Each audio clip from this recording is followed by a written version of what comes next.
Okay, today in this video we are going to be doing a wedge rebuild, a retro build. We're going to be taking some TaylorMade wedges and rebuilding them in the style, in the technique that Tiger Woods uses in his wedges. I'm going to show you the whole process and we're going to do it right now. Hi everyone, welcome to the Mobile Club Maker. I'm AJ, I hope you're having a wonderful day. So we have got a couple of TaylorMade wedges here, a 56 and a 60, that we are going to be modifying just slightly to make them a little bit more like what Tiger Woods uses. So the main thing we're going to be doing today is actually tiger stepping these shafts. So I've done a video on this in the past, but I'm going to show you again, sort of going through the entire process. And it's a little bit different here because these wedges have already been partially assembled by TaylorMade. So we're going to be doing something a little different here. We're actually going to be taking them apart, modifying the shafts, and then putting them back together. So first off, let me show you what we've got here. We've got in this box two, hopefully, TaylorMade wedges. And a lot of people may not realize this, but when you order wedges, you can actually order them with the grip loose, as in not installed. So that's what we did here because we knew we were going to be cutting some things, changing some things, so no reason to put the grip on to then just have to either cut it off or mess around with trying to pull it off and save it. So the grip is loose, it'll be brand new and ready to go when we're at that step. But for starters, let's just look and see what we got here. So we've got one grip, TaylorMade, what is this? This is a TaylorMade lambkin cross line basically, so blue and black. And a TaylorMade, what we've got here is the 56 degree. Let's see if you can see that right there. So we've got the Tiger Woods 56 degree. There's our little TW, 12 degrees of bounce, 56 degrees. And this comes with, we've got it with the Dynamic Gold S400 Tour Issue shaft. So same shaft in both. And we also have a matching 60 degree wedge. Okay, so what are we going to be doing today? Basically, if you remember, tiger stepping involves taking a standard 9-iron Dynamic Gold S400 shaft and basically tip trimming it down a little bit to make it a little bit stiffer, lower the ball flight a little bit, give us a little bit more spin, basically make this shaft play a little bit more wedge specific. So these clubs, these two wedges were sent to me and we ordered them specifically knowing that we were going to do this. So these are going to be a ½ inch over standard at their final length.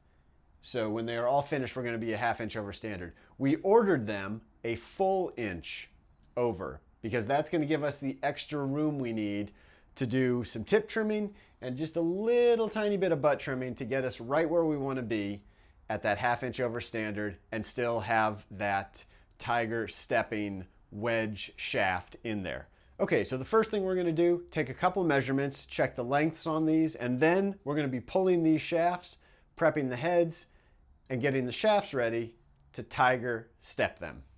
Okay, step one, we're going to measure the lengths on both of these, make sure we're in the right spot. 56 degree is first, and we are going to check and see exactly where they measured these two. So we are at 35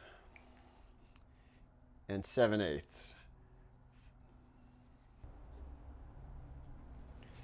And the 60 is actually right at 36. So quality control, it's not perfect, but doesn't matter because we're going to be pulling these shafts and adjusting them accordingly. Next up, we are going to pull these shafts. Now, these are steel shafts, so all we really need to do, heat up the hosel and just twist these shafts out.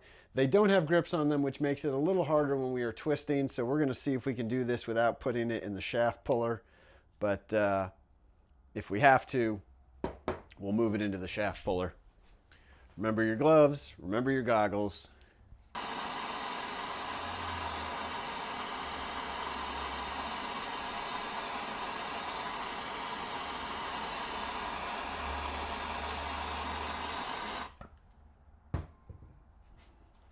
And we're gonna grab the shaft with my little rubber clamp to see if I can hold it, and yes I can. And we can just twist that out of there just like that. All right, let's lay that there. Let's clean out the hosel first. Again, always want to clean it out while it is still warm. Makes this much faster, much easier. And a little wire brush first.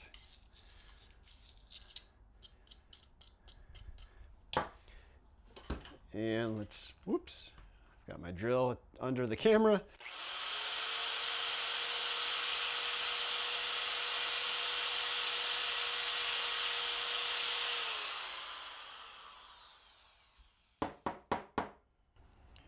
Okay, that's one. Next, now we're going to be cutting this shaft a little bit, so I'm not too worried about doing anything to the tip of this shaft, other than we're going to cut the ferrule off it.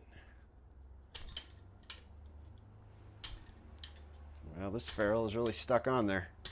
Good gracious.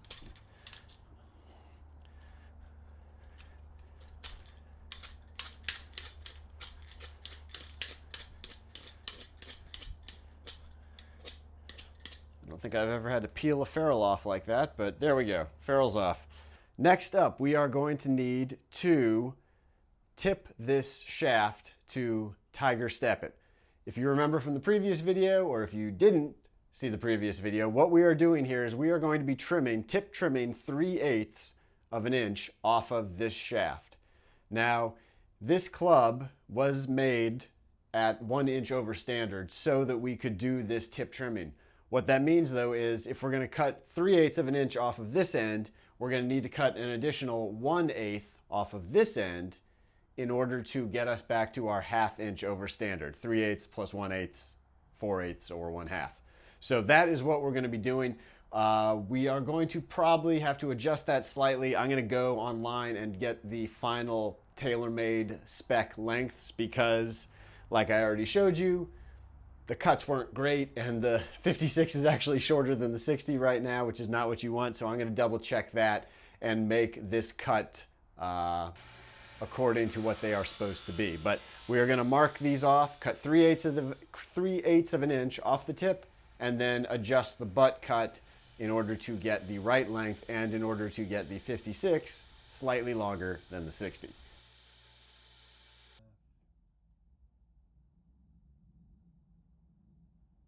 Okay, so we've now tip cut 3/8 of an inch off of each of these shafts, and as you can see, even though these are taper tip shafts into taper tip hosels, we still have enough room that after that 3/8 of an inch, they still fit together without any sort of issue, so no problem there. So the tips of these are now ready to go. I went and checked on the TaylorMade website to get what the stock starting lengths are on these clubs, which are 35 1/4 for the 56 and 35 for the 60.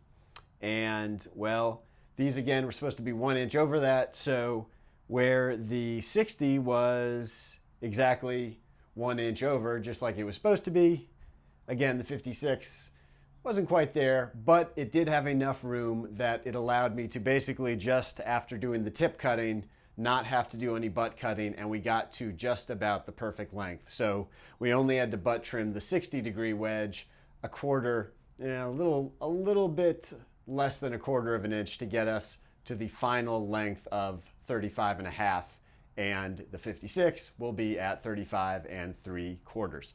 So we've prepped the heads, we've cleaned them out, they're ready to go. We've cut and prepped the shafts, also sanded them down so they're ready to go. Last thing to do, we are going to be putting, and this is a little bit different from Tiger Woods. I don't think Tiger Woods has much color when it comes to his ferrules, but we're going to be putting these little black blue and silver ferrules on, which I think are absolutely beautiful and should look really nice in the full complete package when it's all put together. So we're going to be putting these on instead of just the typical black ferrules, give the club just a little bit more flair. And yeah, so we're going to prep these up. I'm just going to sand out the inside of these just a touch. We're going to mix up some epoxy and epoxy them together and let them sit and set. Okay, last thing I forgot to do is I did not check the swing weight yet. Now the client who's having me build these said he wasn't really concerned about the swing weight with his wedges, but that being said, I do want to make sure that they are at least consistent between the two of them to make sure we've got a consistent starting swing weight. So let's see what we've got here and if we're going to need to make any adjustments. And so we are at about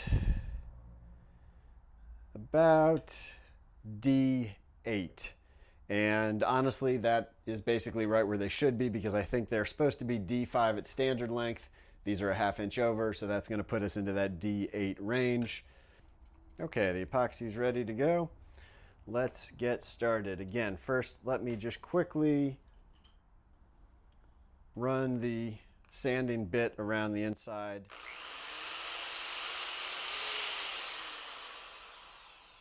Of the ferrules.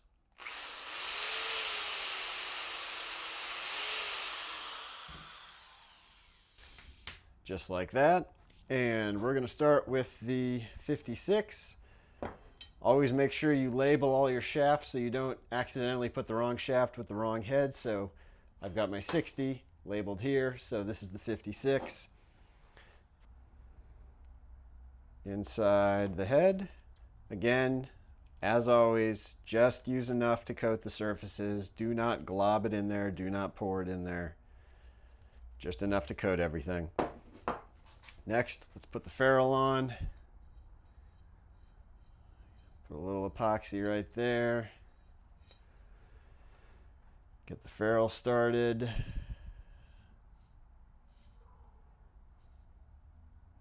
few twists like that. That's probably about where it needs to go. A little more epoxy. Again,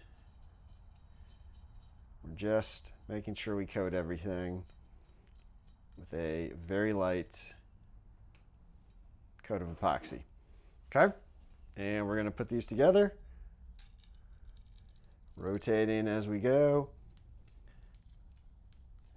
Push them together, make sure we get it fully set. We're going to tap it down a couple times. Make sure it's fully on there. Get all our logos in the right direction. These are just stickers that we'll pull off at the end. The main thing we're focused on is making sure our big dynamic gold logo is facing down, facing backwards. Give it a quick wipe. Wipe down here at the bottom and wipe up here at the top of the ferrule. Okay, it's the next day. The epoxy is good and hard. So what we've got left to do on these wedges is turn down the ferrule, put on the grips, and check the lofts and the lies. So let's get going on that.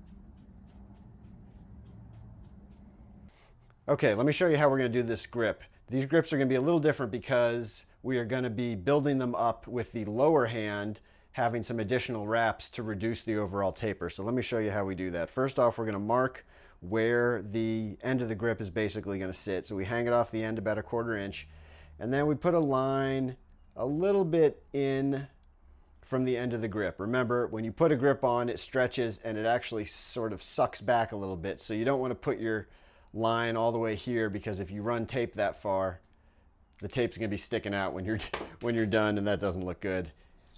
So what we're going to do now is build up the lower hand. So basically we're going to put 3 extra wraps in this section here, running up to this final step, and then we'll put 2 full wraps running the entire length. So we're going to stagger these just a little bit. So the first one's going to go right to about an inch short of that last step. Just kind of like that.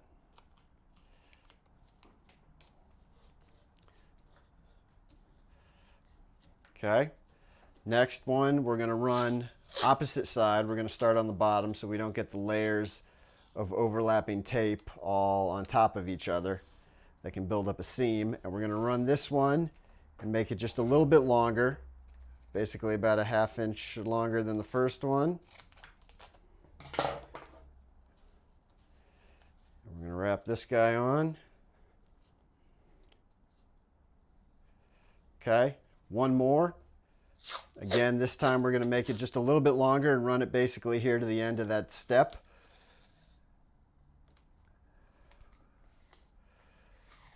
And where's that step? Right there. So we're going to cut this right about there. Okay, let's lay this on.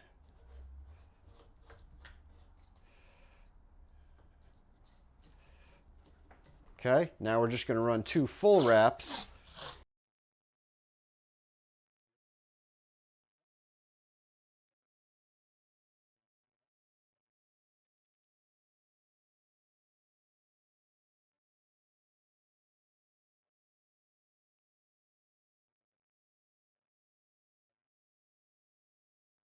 And now we get 1 roll, 1 wrap of grip tape. Lay that on and make sure this guy hangs over the edge so that we can tuck it in. And I would always recommend, if you're going to be doing any sort of more elaborate taping than just a basic 1 layer of grip tape and go, that you do all your taping at one time and then go back and do all your actual grip installation separately. Because once you start getting grip solvent on your fingers and you start trying to put tape on, it's not going to stick well. It'll start to peel off and it just becomes a big hassle. So do all your taping first.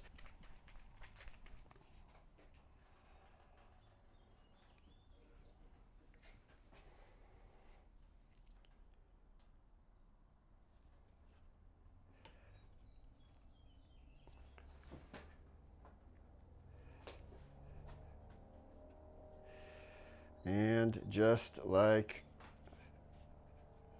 that. Okay, last thing, let's check the loft and lie. Lie is supposed to be at 65 and the loft is supposed to be at 60. Looks like we are just pretty darn close. We're just gonna touch it up just a fraction. It looks like it needs to get just a little bit more upright and a little bit higher loft. So let's get that. Bring it up. Let's check it again. 65 and let's see, that's right about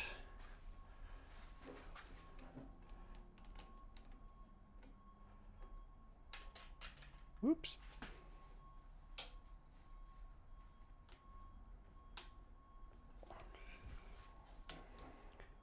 $60. Perfect. Okay, let's check the loft and lie on this 56. Again, the 60 was pretty darn close right out of the gate. Just need a very slight tweak. Let's see what this guy comes out to. Okay, we are all done with this retro build, this Tiger Woods build. So we took these wedges straight from TaylorMade, had them ordered a little bit extra long so that we could pull the shafts, Tiger step them, and then reassemble them with some nice BB&F ferrules. And I think they overall look really good. The ferrules actually match up perfectly with these grips, and it's just a really good looking club. Couple things just to be aware of though, straight from the factory, in case you think that the clubs you're ordering, that the clubs you're getting are gonna come and be right on spec. Well, unfortunately, that is rarely the case. The length on one of these was definitely a little bit off straight out of the box, and the lie angle and the loft on this 56-degree wedge wasn't even in the planet. It wasn't on the planet. I mean, it was as far off as I've ever seen a golf club. So that was a little more than concerning. But that's why you send your golf clubs to someone like me, so that you can actually get them spec'd out and right, and you know that the numbers are going to be what they're supposed to be. So these clubs are now right where they are supposed to be. They're a ½ inch over, they're 1 degree upright, the grips are built up, and they are both Tiger stepped so that they should give a little bit firmer feel, a little bit lower launch, a little bit higher spin. If you've got any questions, leave those down below about anything I did. I will be happy to answer those. If you enjoyed this video, please go down below, like, comment, subscribe, hit the bell icon so you'll be alerted when I post new videos. You can find me on Instagram. I'm at Mobile Club Maker, and we will see you on the next video. Bye.